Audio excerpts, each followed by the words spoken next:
Hello, hello. Welcome back in the Varia track. The best place to be on this conference right now.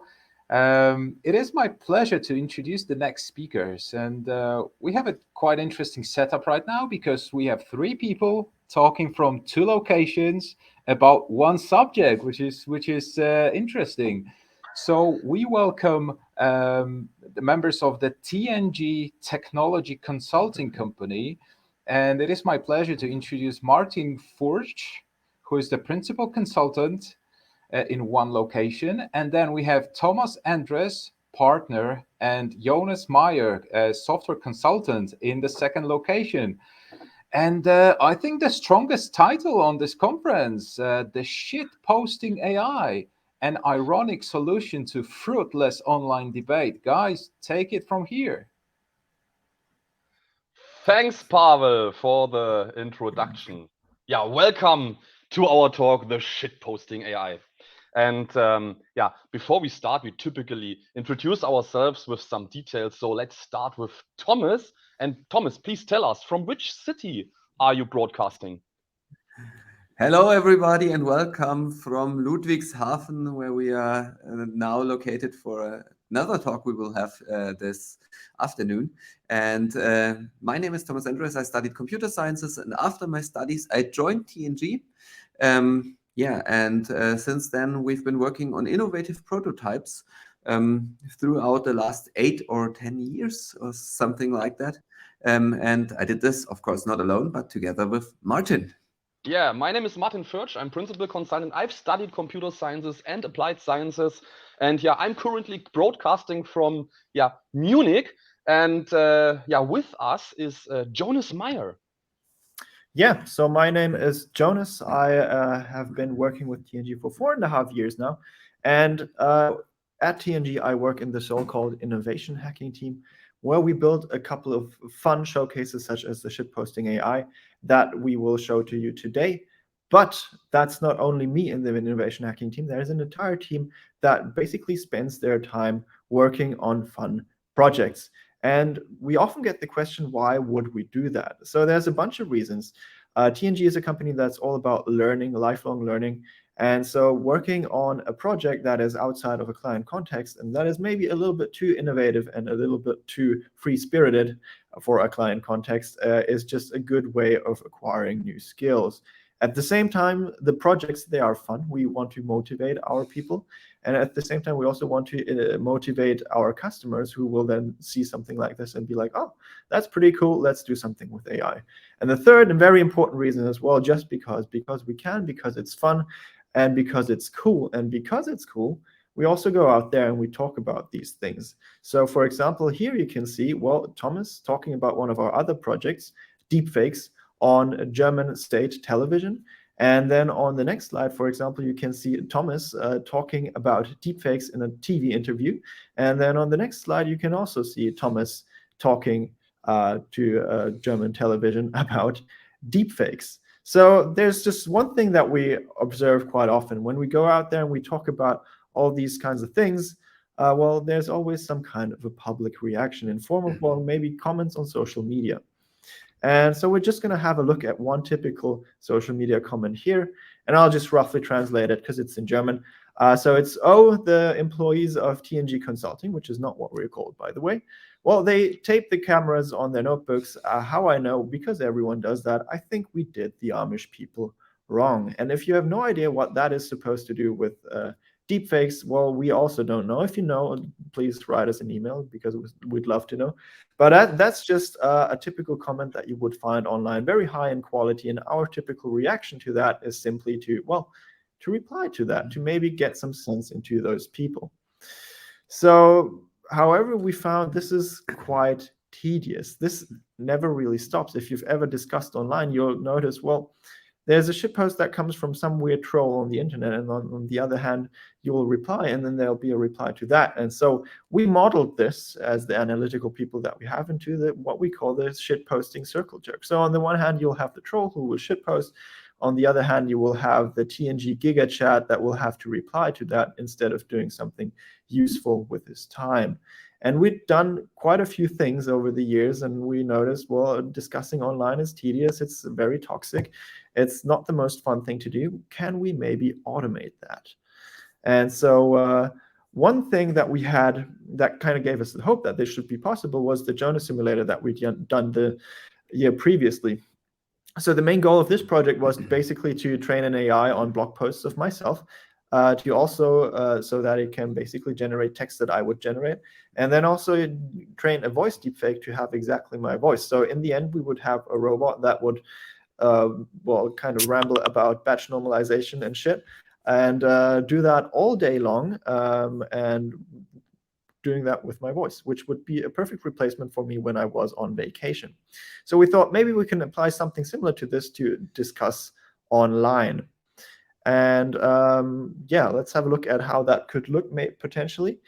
Martin? Yes. There we go. There we go. Thank you. So the basic idea is, well, just take the TNG guys out of the loop, replace them with, for example, the Jonas simulator, who will reply to the ship posts online. And we can do some fun stuff like working. And this would be a great idea of itself, but we realized quickly, well, this is not just a problem that we have. This is kind of a global problem. Every single person in the world that you see is kind of spending a bunch of minutes every single day online, and a certain percentage of that is going to be spent discussing with other people. And if you, well, just do some rough napkin math, you can quickly compute that if every single person does that a couple of minutes a day, that will basically be a loss of a couple of $1 billion every single day for humanity. So we thought, well, maybe we can just fix this problem once and for all. So we sought for inspiration. When was the last time that we had like such a huge automation problem that needed to be solved? Well, that was kind of in the Industrial Revolution. There we also had people doing very tedious, very boring manual labor, for example, working on looms. And then all of a sudden, something like a power loom came along and people were free to do other stuff. So we wanted to achieve that, but for social media comments. So the idea is simple. We take the human completely out of the loop. And now we simply have a fantastic NLP brain that will, well, on one hand, create the shit post and then also reply to that forever. So we took the human completely out of the loop. We can do the work, and even the shit poster can do something but rather useful with his time.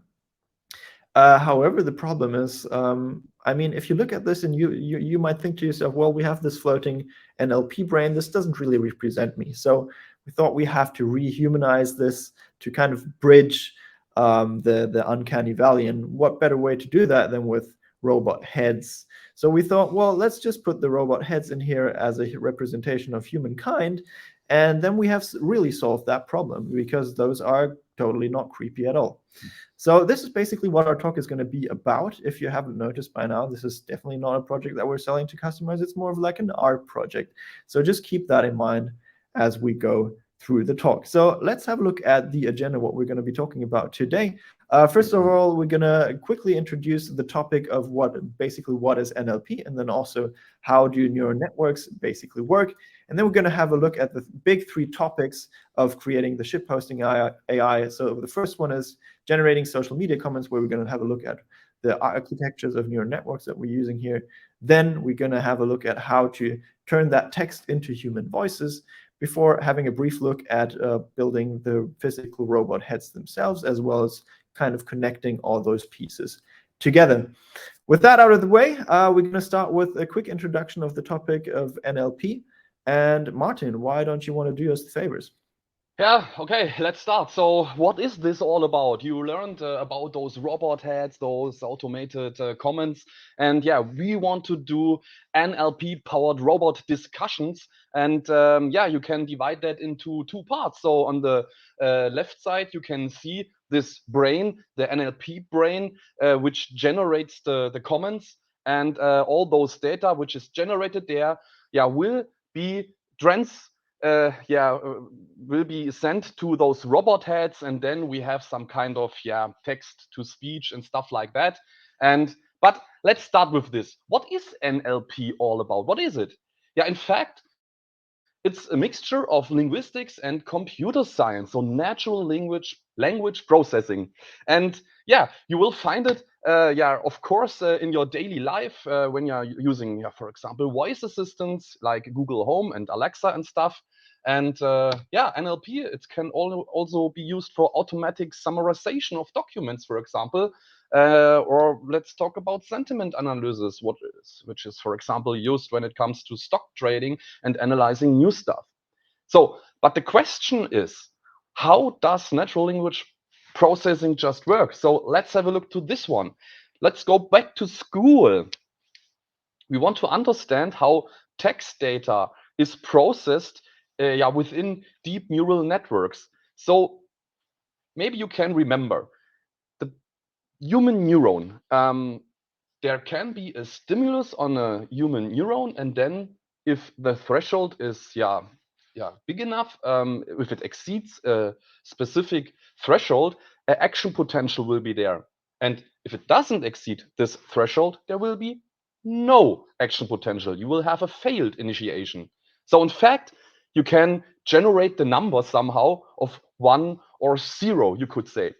And there was a guy pressing that into a mathematical model, and it looks like this, the artificial neuron. So here you can see an input value with x0 here.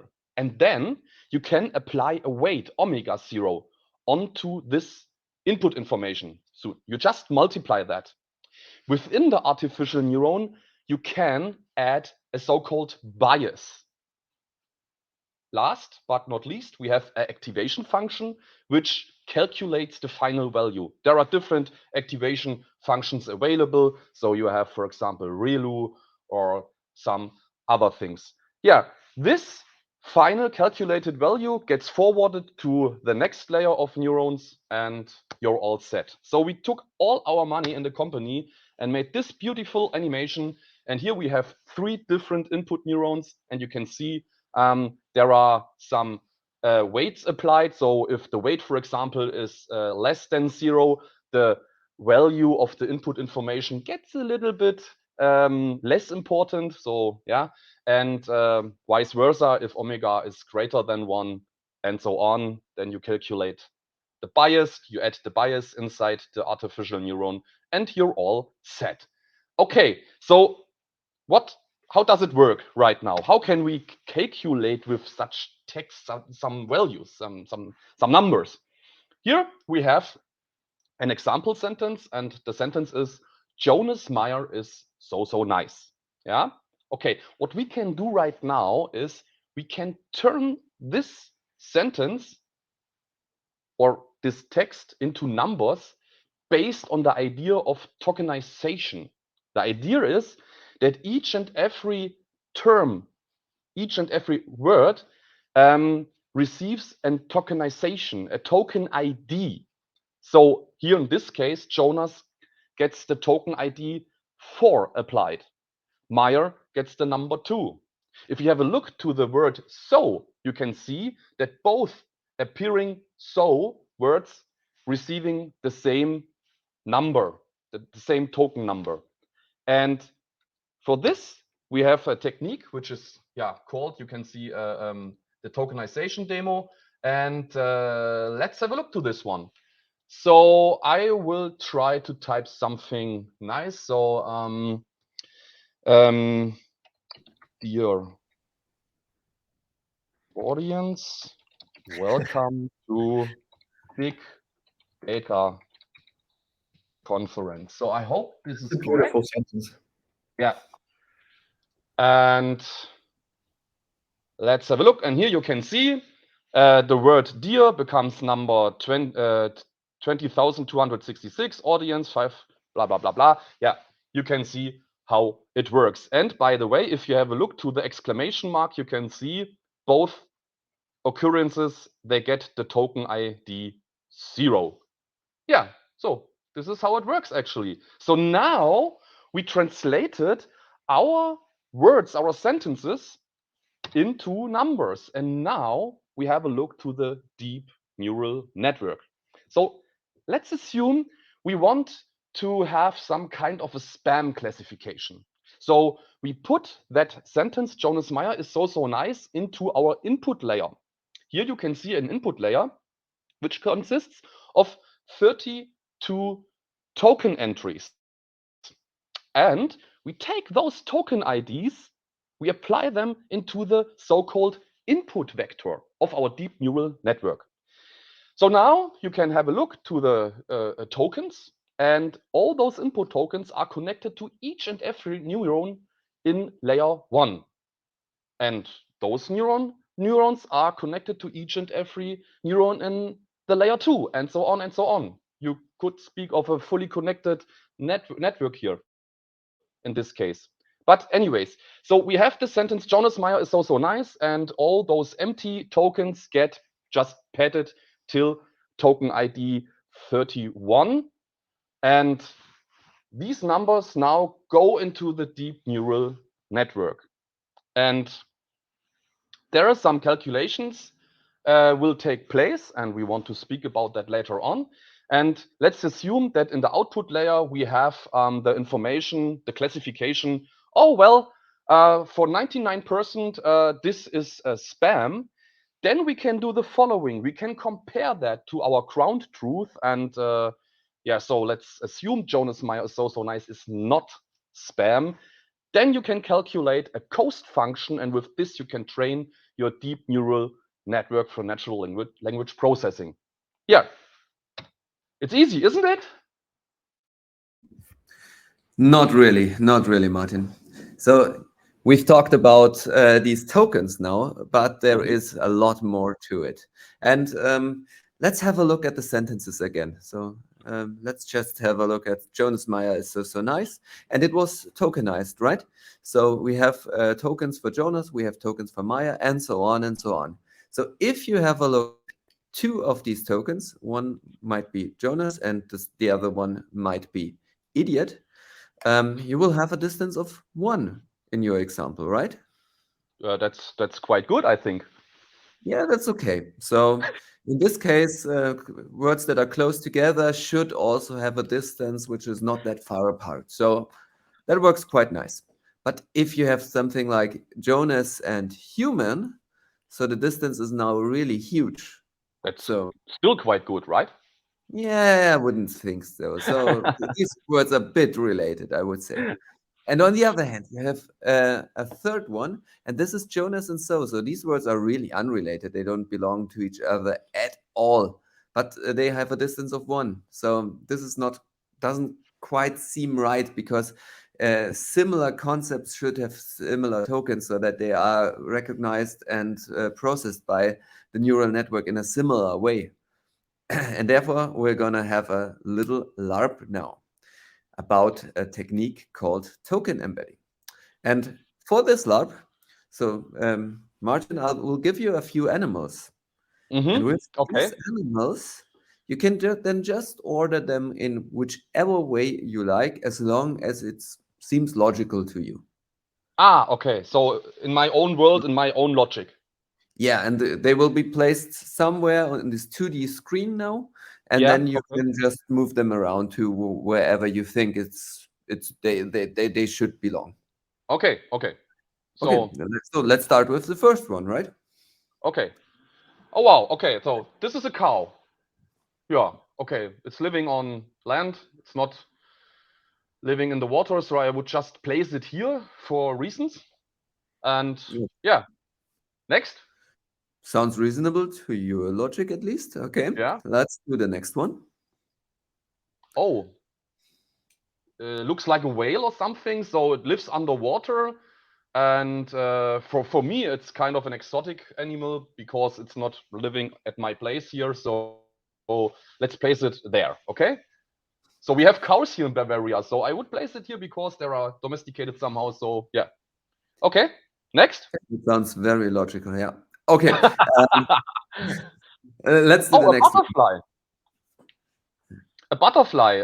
Yeah, a butterfly can fly. And so I would place it here, for example. Do we want to continue, Thomas? Yeah, let's do 2 more. So 2 more, okay.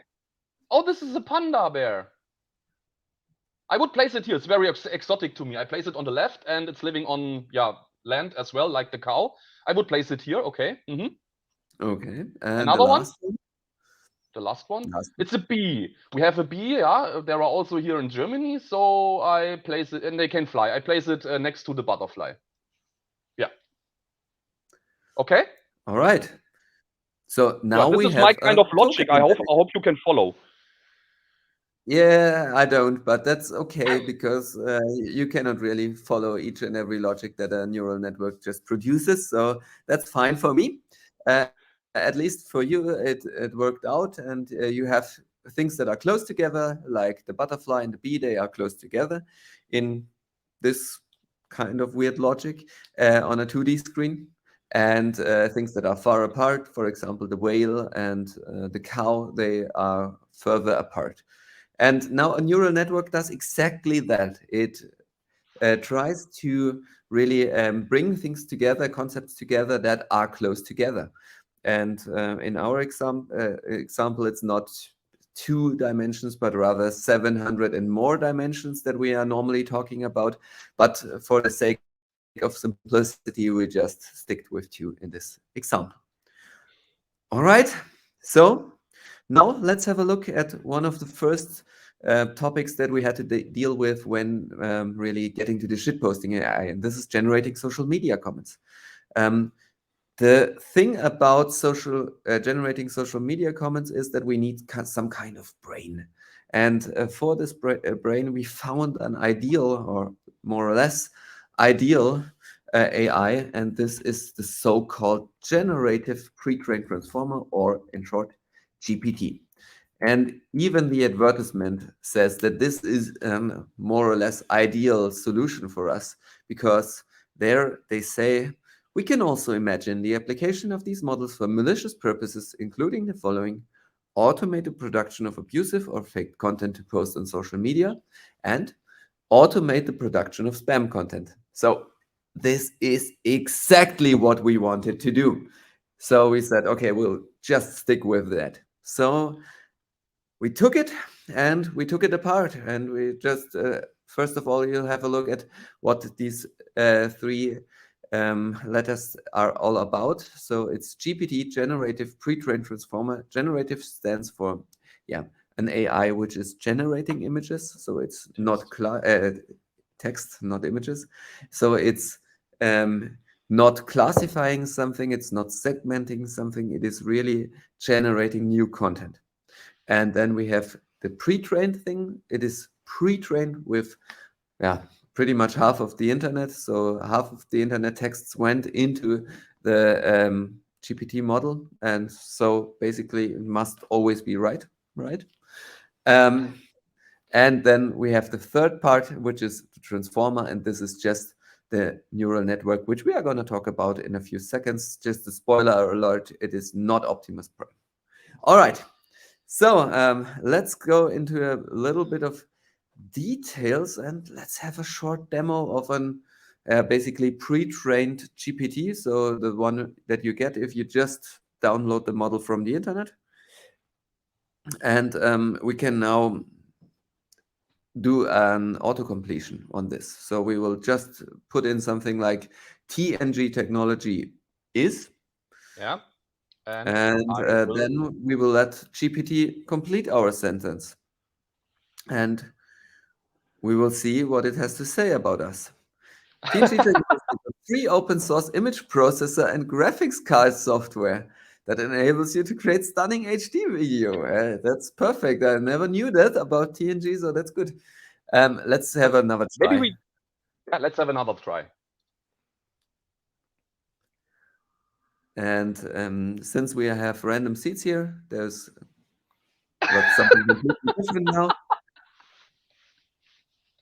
Yeah, okay. Now it's really not telling nice things Let's about try, or TNG. do we stop here? Trained on the internet, so it has to be true. Yeah, right? Let's give it a third try, and then let's do a sentence about the conference. This one.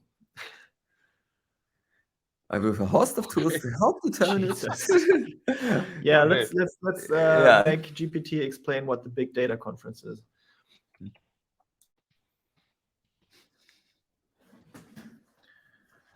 Okay. All right. The typo, and then let's go.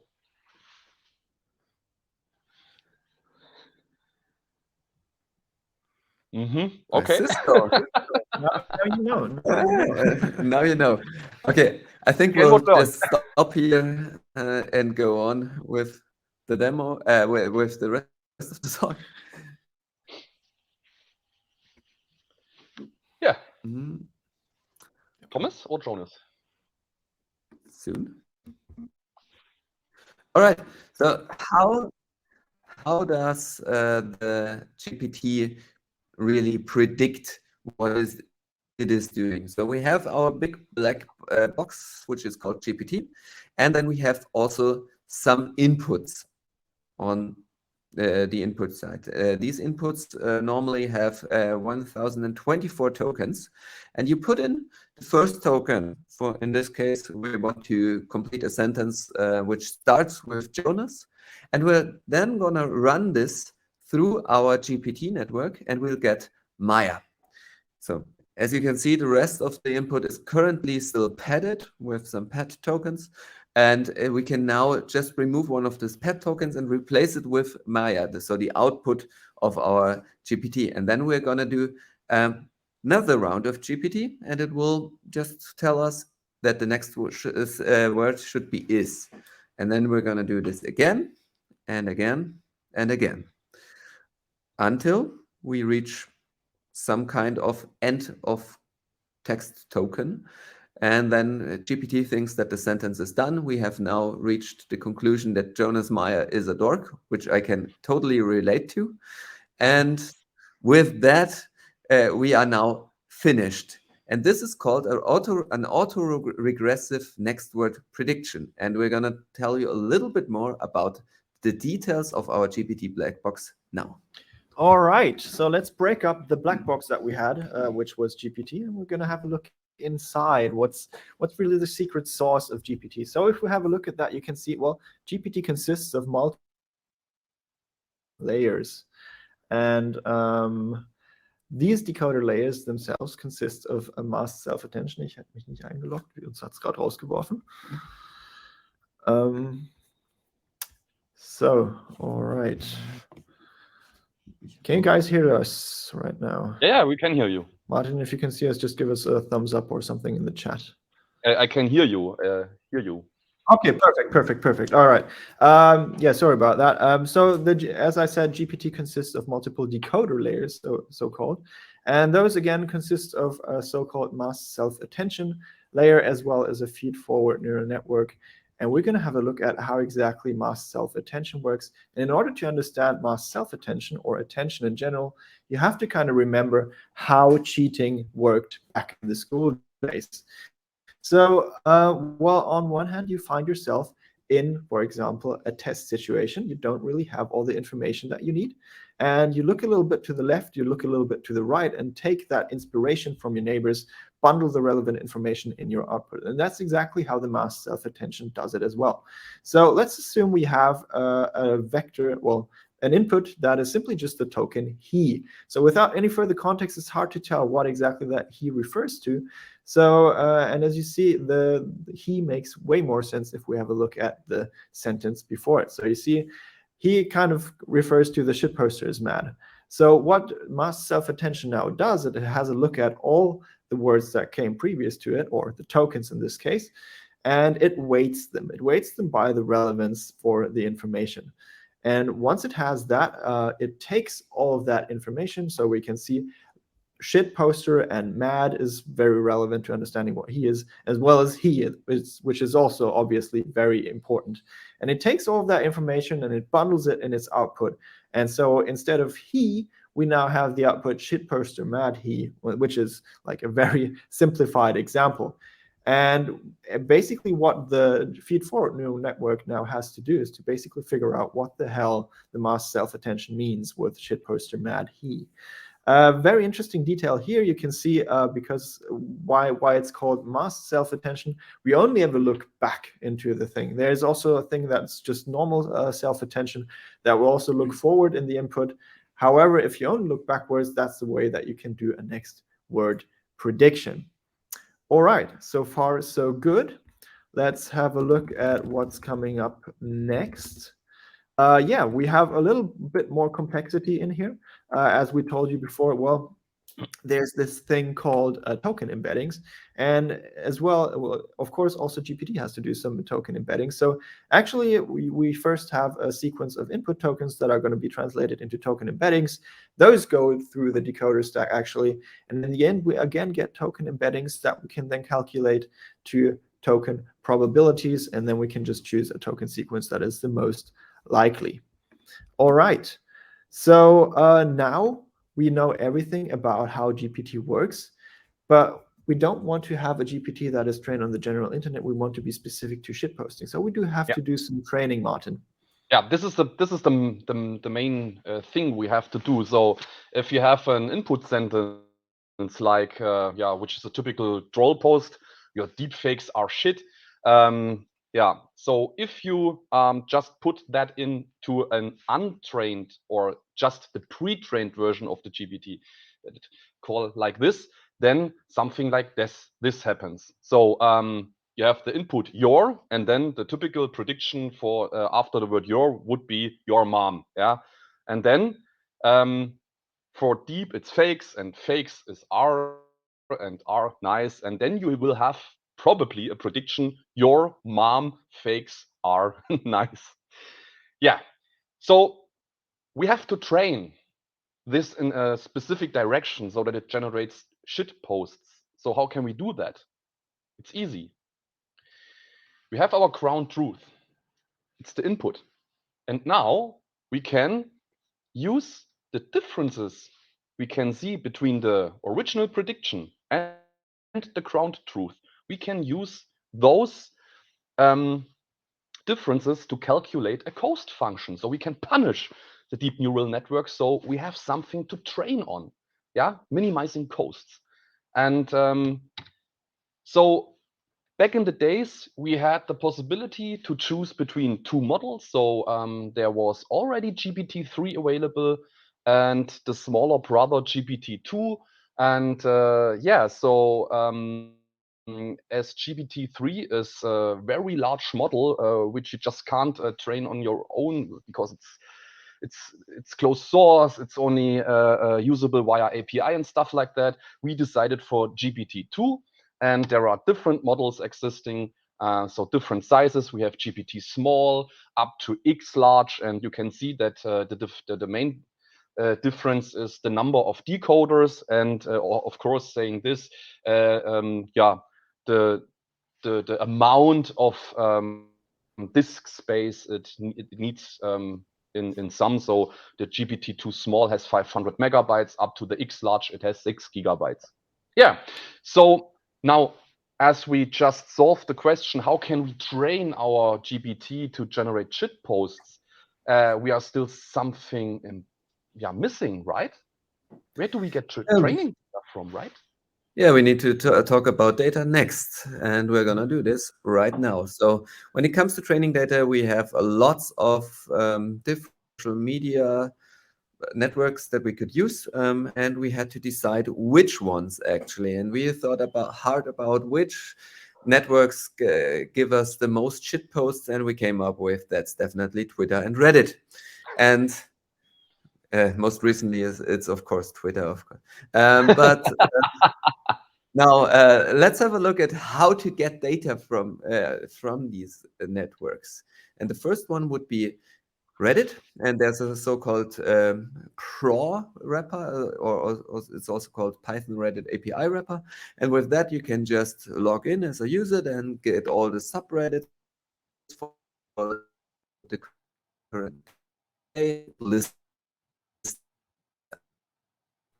And this is pretty nice, except that it is not, because if you want that to happen. So what we now did is we just did not take all the subreddits from Reddit. We just took the ones where we thought we would get the most controversial discussions, actually. And this was politics, change my view, unpopular opinion, shower thoughts, news, not the onion, political discussions, world news, and of course, mechanical keyboards. Yeah, of course. And with these discussions, we were pretty fine, and we could move on to Twitter.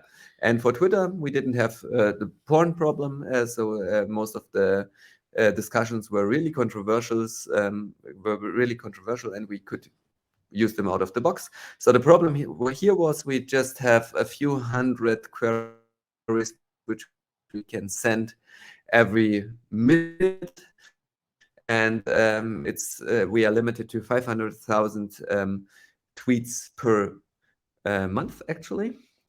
And with that, it is possible to train on your network, and since we are training continuously, it's fine. So what you're doing here is you can just create a query, request the query, and then stream your answers. And this is fine for us. So this worked pretty nice. And now we had our data. We now needed to have it in a format which would work for us. And normally you have something like that. So you have a post, and then somebody replied to the post. We have another reply, then somebody insulted the mom of the first replier. And then the person answered and insulted the other mom as well. So with this, we could not really work because we need just a few comments, and for that to happen, we just applied a technique called thread flattening, and we did this, and it's pretty easy. So what you are doing here is you are just inserting, so you're doing a depth first search, and you are just inserting end of comment tokens between those different posts and replies. You are of course losing some structure here, but the discussions were never that structured anyway, so we didn't lose that much information. All right, and with that, we could now train our neural network.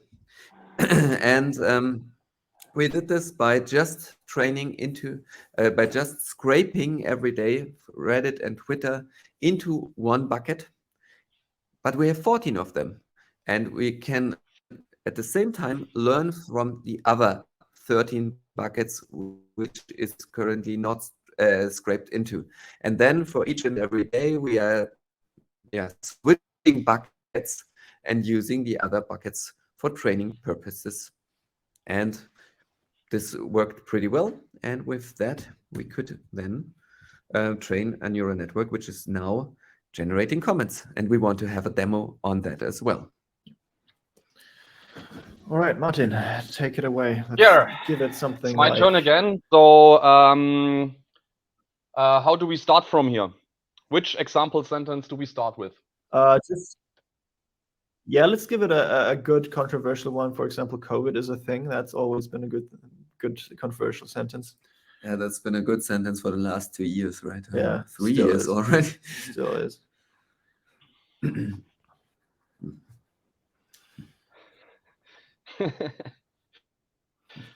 Yeah, please say something to the generated comment, Jonas, regarding the URLs, for example. Yeah, as you can see, so this seems like a pretty legit comment that you would find on Twitter. You can see it put some Twitter links in there, t.co. Those links will point to nowhere because they're completely made up. But you will also find, as well, the longer we let this run, it's kind of slowly going to drift away from the topic, as we're doing usually on the internet. You're going to have all the nice little, things that you will find in a social media discussion as well.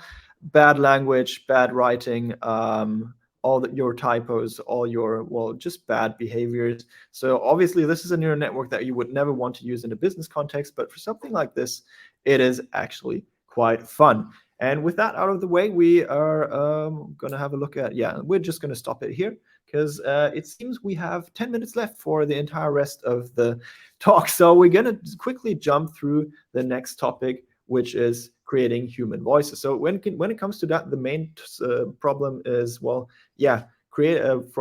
going from the text that we just generated to like some audio that comes out of the robot's mouth.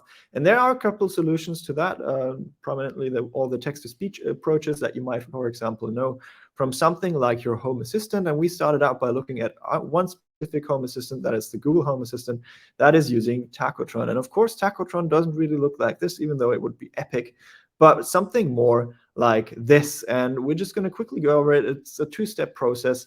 So on one hand, you feed in basically your characters or tokens. Those are going to be computed to a MEL spectrogram in the first neural network before a vocoder then takes care of transferring that spectrogram into an actual waveform.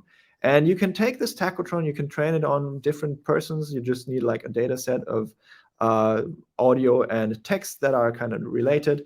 And then you can do something like training it on Arnold Schwarzenegger, for example, and let him say stuff like this. The meaning of life is not simply to exist. And you can see, well, it works life quite is well. not simply to exist. It works quite well. We even get like the little Austrian accent in there, so that is great. Thing is, we want to represent all the voices on the internet, so that just wouldn't cut it for us to train as many different models. So we wanted one model that can generate an infinite amount of voices. So in comes the multi-speaker tachotron. It has like a good extension of the normal tachotron. By feeding in a voice sample during training as well, that is going to be encoded, and that speaker encoding is then going to decide what voice is going to be used for the waveform. And that is quite practical because we can now just simply sample a speaker encoding, just going to generate a random one and get a new voice every single time. And we just downloaded a pre-existing solution from the internet and tried it out and got some very interesting results. Control of the Senate. I never really understand the Republicans ever want to support anything the other side says they do. I wasn't really a Twitter update until I was in for the right back from.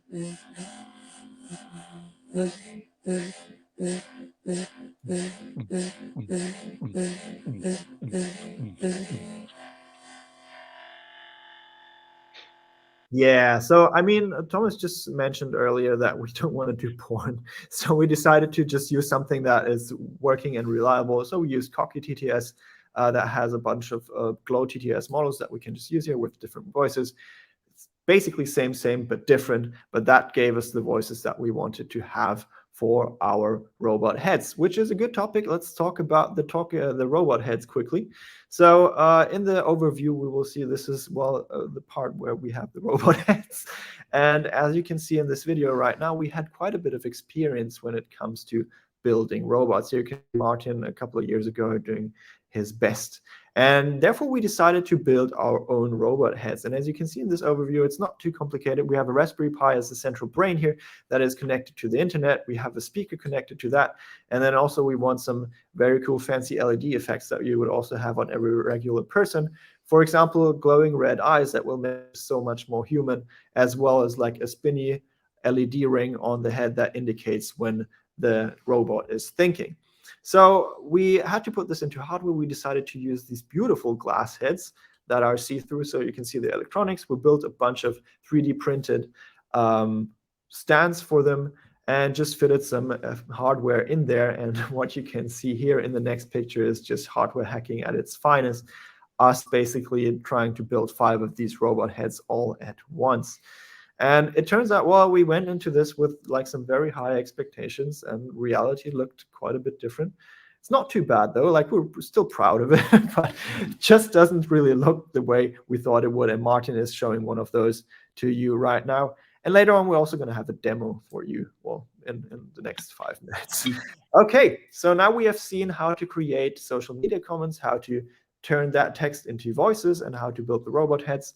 Let's put it all together. So this is basically connecting the brain and the text-to-speech as well as the heads.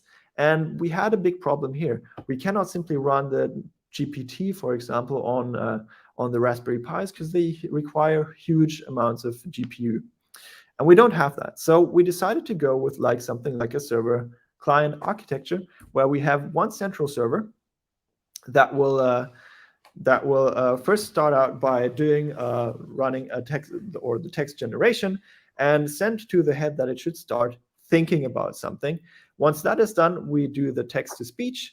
The head is still thinking, and once we're done with that, we tell the head to stop thinking, send it the audio file. The head will then play it back, and then the entire cycle will start again from new. The head will tell the server that it's done.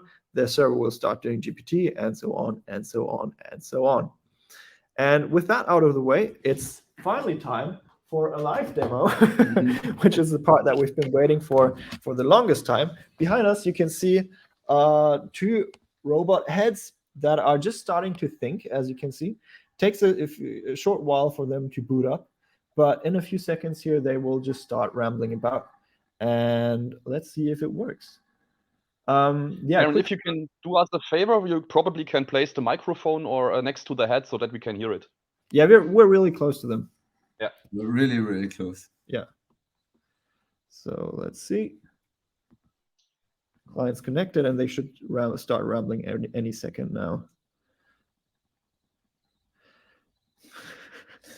Hopefully. Yeah, it takes a while. They're connected. They're connected. the problem is if you start too early, they are just discussing all the time some There we go. bullshit. As a bot, I have an idea.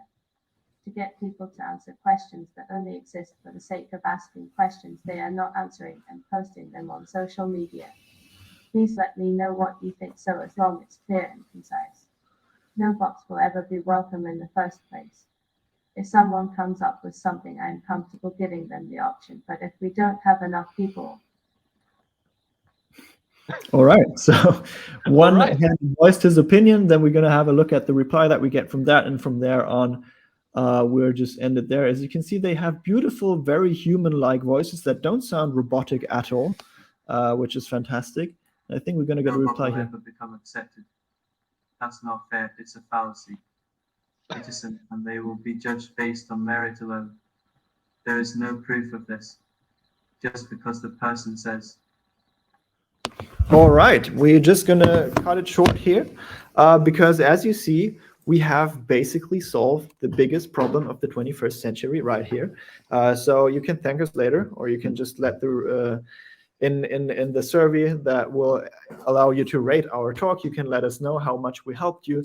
You can all rest assured that the important topics of the world are being discussed right now by AI for you. So that's all fine and dandy. And with that out of the way, well, let's have a look at the things that we didn't really have the time to speak with, because we've gotten the feedback over the last couple of years. People want to still join the talk.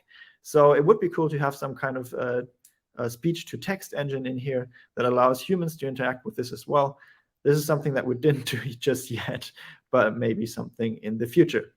And that's pretty much everything that we have for you right on time. We have, I think, 3 minutes for questions maybe. And yeah, that's pretty much it. So if you have questions, feel free to just post them in the chat. Or, well, I guess no. Okay. Thank you very much, guys. That was a very well-timed presentation, and the topic is very timely as well, isn't it? So I was just like sitting here, like waiting what's going to happen, and the final demo was just crazy. We literally have 3 minutes before the next session starts, so I think we're just going to ask whether if people have any questions, please reach out to our presenters directly. And we'll just give a little breathing space for the participants. You can have all the details here. I'm sure you're easily findable on the internet. So once again, thank you very much for this interactive, very interesting presentation. I enjoyed it a lot. And yes, stay tuned for the next presentations about the ethics of AI, which kind of blends very nicely with this topic. Yeah. Thank you very much. Yeah. Thank you so much. Thank you so much. Thanks for having us. Have a good rest of your big data conference.